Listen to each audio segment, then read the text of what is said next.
Inside Africa, in association with Zenith Bank. Zenith Bank, in your best interest.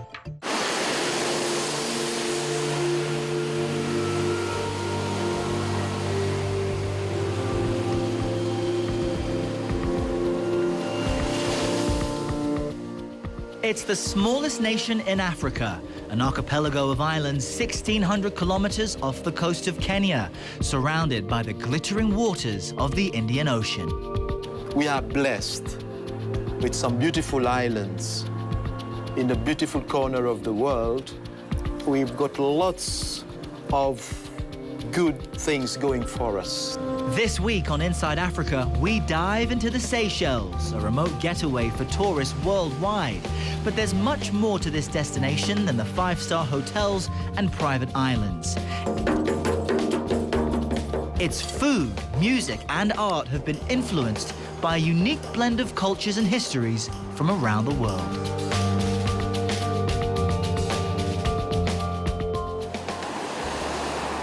The Seychelles are among the world's only non-volcanic island chains located in the middle of an ocean.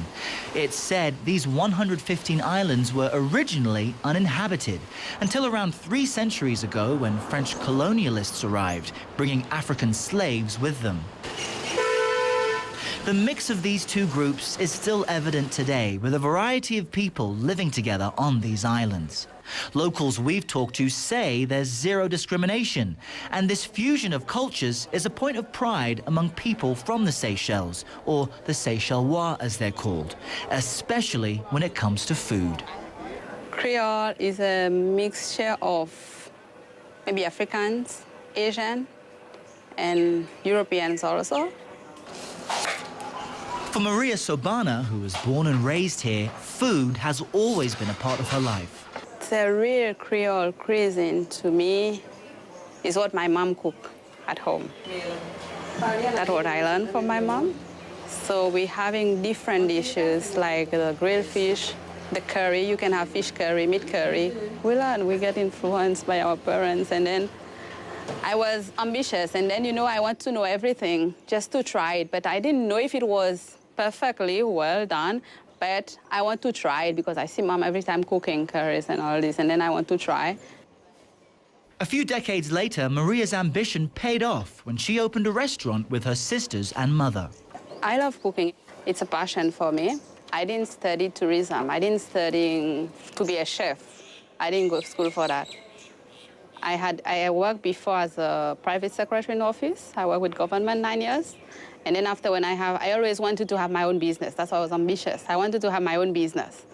Then we're thinking about, okay, with Antonio, we decided then we're gonna have the restaurant. Today, she goes to the bustling market in the city of Victoria. It's one of the smallest capital cities in the world, with only 2 traffic lights. The architecture is heavily influenced by French and British colonial predecessors. There are only 90,000 people in the Seychelles, and on Saturdays, this is the busiest place in the country. It's not only a place to buy fruits, vegetables, and fish, it's a place to meet friends and family as well. With her bounty in tow, Maria heads back to her restaurant in the southern part of the island of Mahé to show us how she makes one of her favorite dishes. Octopus curry is a real traditional Creole dish. So I think in every meal, like a family's party or buffet, what they do, always you will find an octopus curry there. It's important to Maria to have the most fresh produce and spices.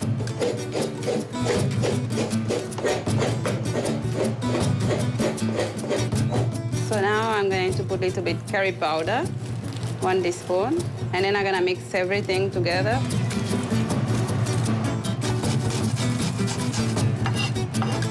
Octopus curry encompasses everything local to Seychelles. So I prefer all my curries with coconut milk. You know, for me, it's more, you know, a little bit flavor, a little bit milky, you know, and more tasty, make the curry a little bit more thicker. And so now I'm gonna squeeze the coconut to get the milk out of. I add some water also inside. Me, I prefer it like this. I mean, it's more with feelings. You want to make something, take your time to cook, do all your process, step by step.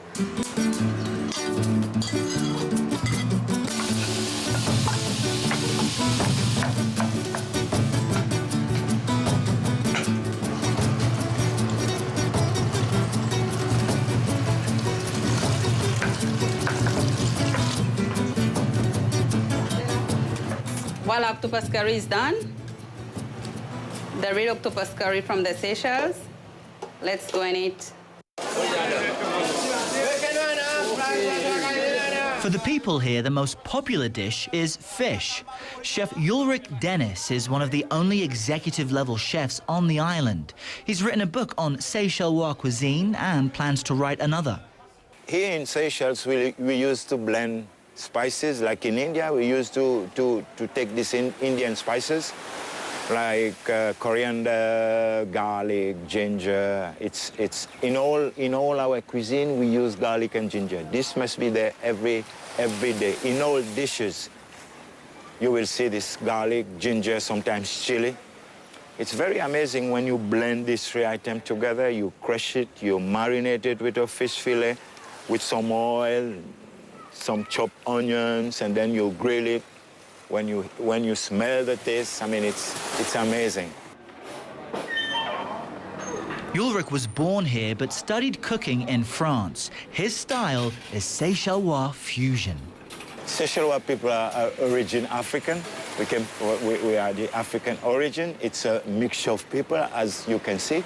There's Chinese-looking, European-looking, African-looking, Indian-looking people. It's like my cuisine. It's a blend. So this is why I've got this philosophy to blend items, because we are a blending nation. His newest recipe gives traditional Seychellois cuisine a modern twist. Tonight we're going to blend a fish with cheese. We're going to do a red snapper fillet with ricotta cheese, fried herbs, grilled aubergine, grilled zucchini, and grilled tomato, with a little infusion of lobster bisque sauce.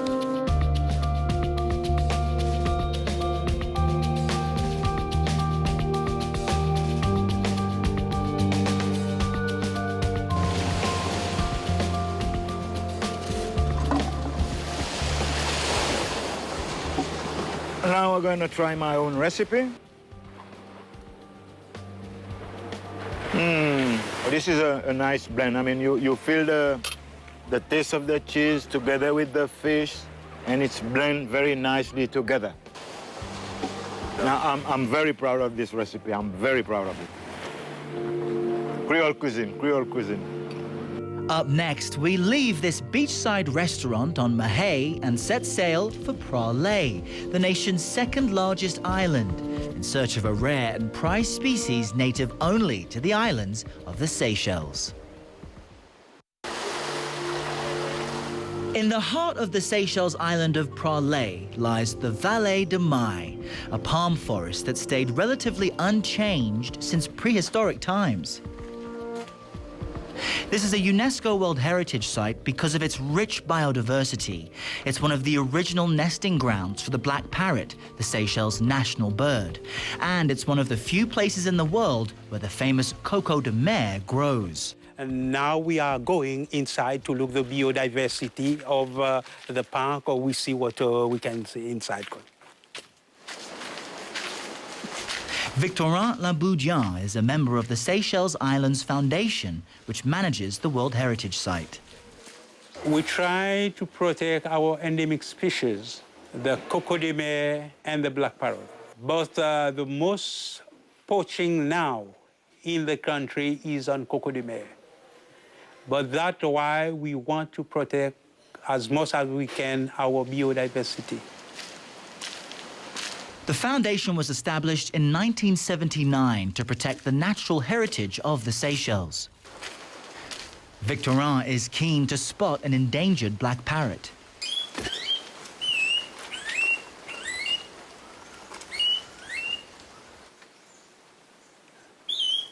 Somewhere very close to us, but they got a lot of bush. They got.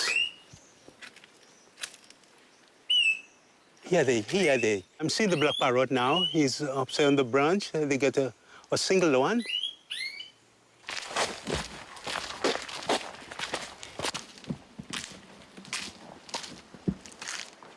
The area that you see here is the Valley de Mai.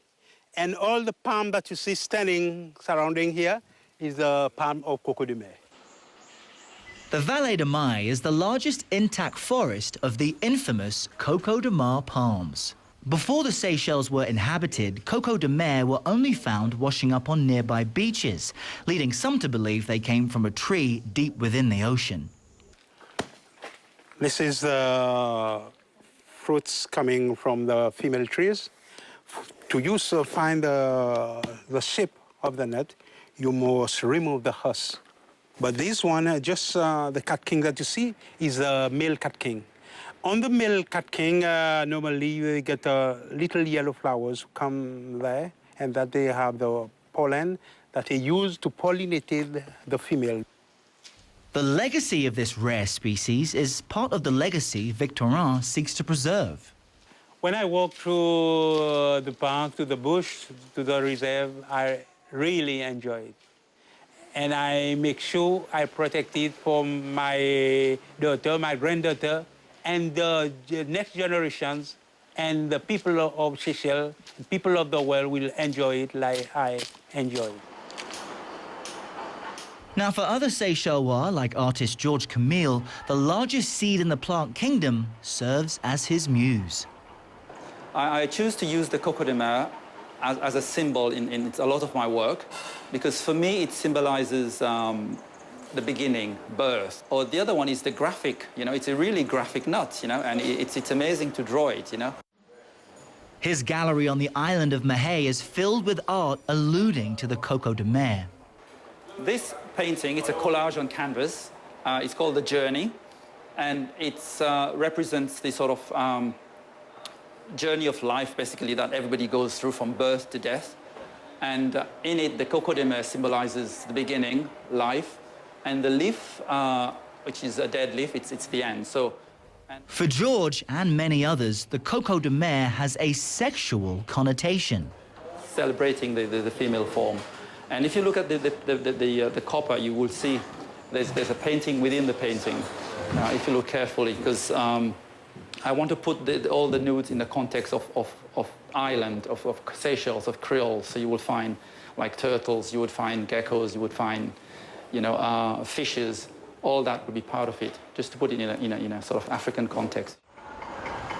Artists all find their own ways to inspire creativity. For George, it's the Coco de Mer. For EGBERT MARDAY, it's Africa itself.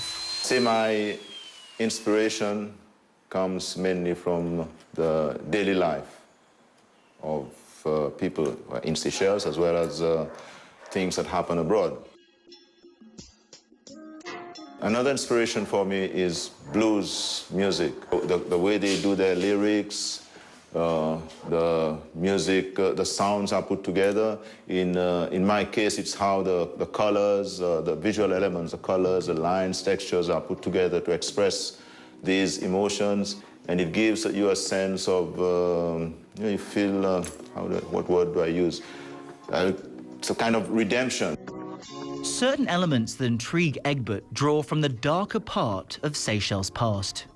Well, one other reason I make art is to illustrate some of our history that has gone lost. We have a fairly rich oral tradition, and I'm using a combination of both these to try and illustrate some of the historical events.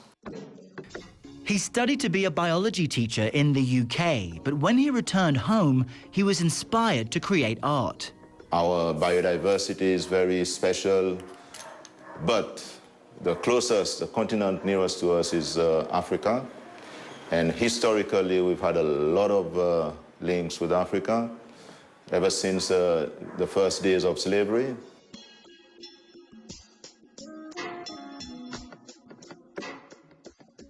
The African ties to the Seychelles run deep in his work. These are from a previous exhibition based on the metamorphosis between man and tools, how man and tools can interchange form.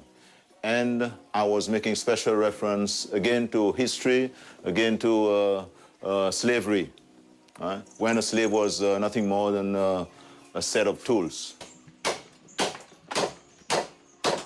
While much of Egbert's art focuses on a dark past, he hopes it can illuminate the future.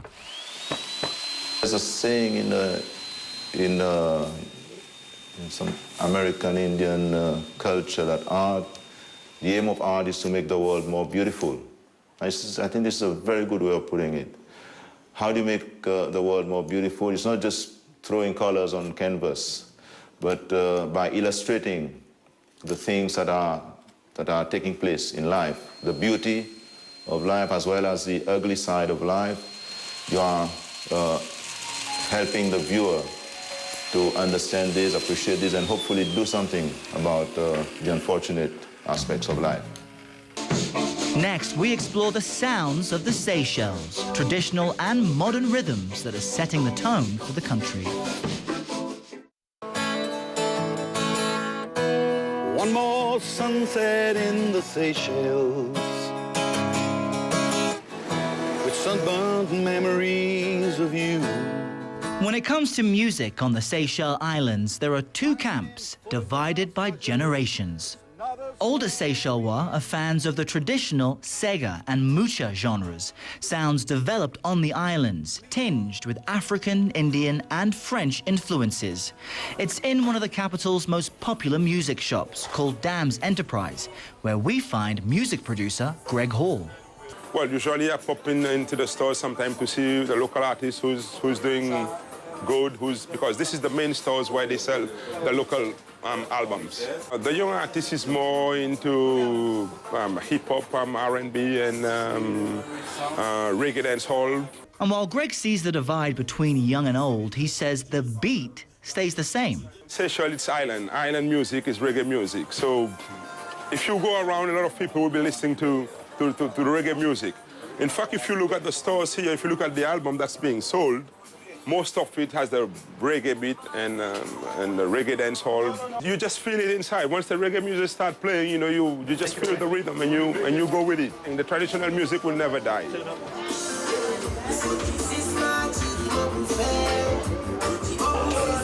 Patrick Victor is one of Seychelles' most famous local musicians, intent on keeping his nation's traditional sounds alive. The Mucha music is the music of the African slave that was brought to the Seychelles some 200 years ago. I am tuning the drums. He plays the Mucha's drum, designed here centuries ago, made of goatskin and wood. Since it was the drums of the slaves, it becomes the music of the slaves, whereas the colonial masters had their own type of genre of music.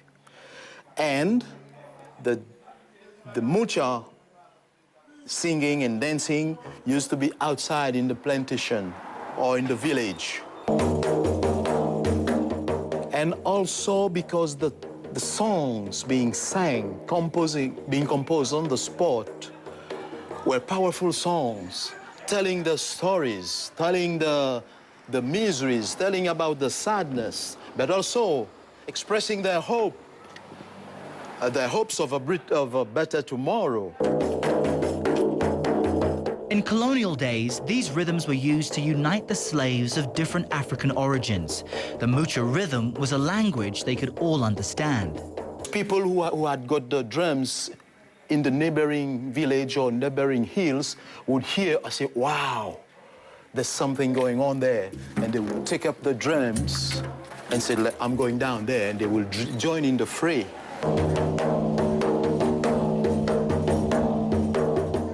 I believe the Mucha drums or the Mucha music is the right music of the Seychelles, not whatever else you'll hear.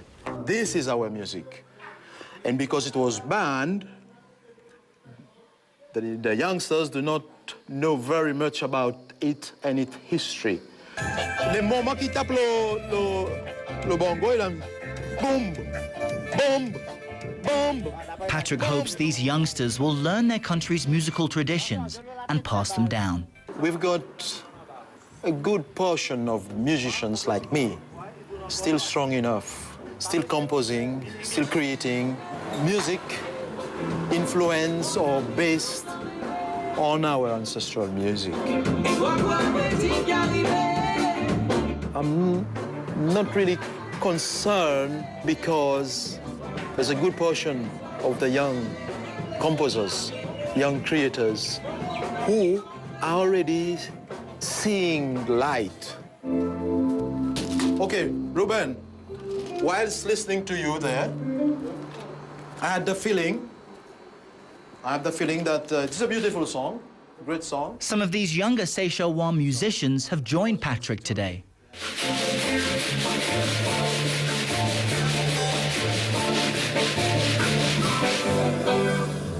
Now, I know that you like Mauritian music. I can feel it in you. So, this sort of music can be the base for tomorrow's music, because tomorrow's music is not going to be reggae, zouk, or whatever. It's going to be this. Yes. So the more we use new instruments from our region, our sister islands, we will be getting closer to making the world discover a new genre of music. Tomorrow, producers will flock to this part of the world from all over the world. They will flock to this little corner, our little corner, to discover new sound. Old and new sounds collide in Seychelles, highlighting this island nation's culture of fusion, from its diverse history to its breathtaking landscapes and to its dynamic people. Okay, guys. 1, 2, 3, 4. For more on this week's show, head to cnn.com/Inside Africa. You can also follow the team on Twitter under CNN Inside Africa or connect with me under Errol CNN. We'll see you online. Until next time.